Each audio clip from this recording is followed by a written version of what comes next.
at handa po akong ligawan kayo. Kasi po, sa tingin ko, nasa inyo na po ang hinahanap po sa lahat ng babae. Kaya po gusto ko kayo. Alam ko.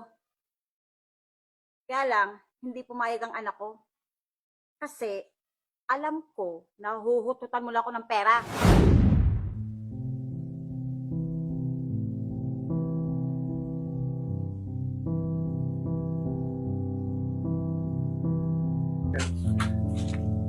Tao po!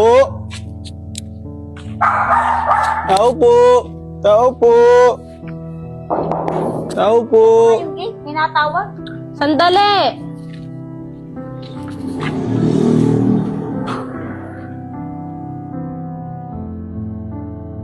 Oh, di ba anak ka ni Kumaring Nancy? Ako. Alika, pasok ka sa loob. Magandang umaga po, ma'am. At sa inyo rin po. Mas maganda po pala kayo sa personal kaysa po sa video call. Ikaw naman, ang bola ka pa.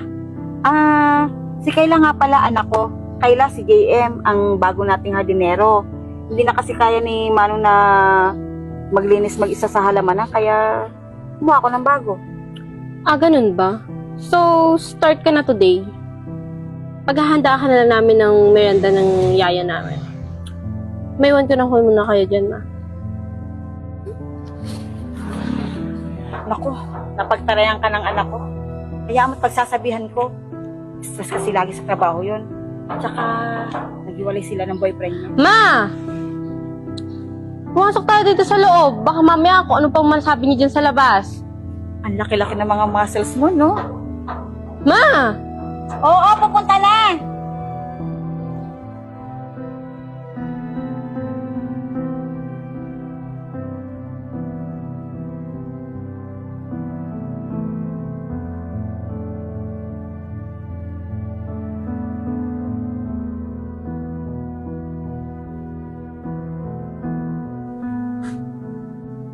Ma'am.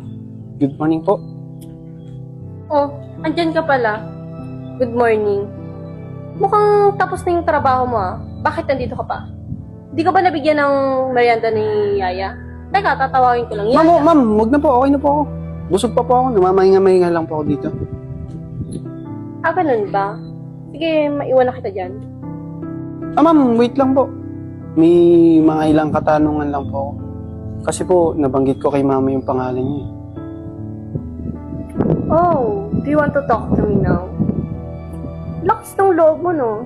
Saan ka kumukuha ng lakas ng loob?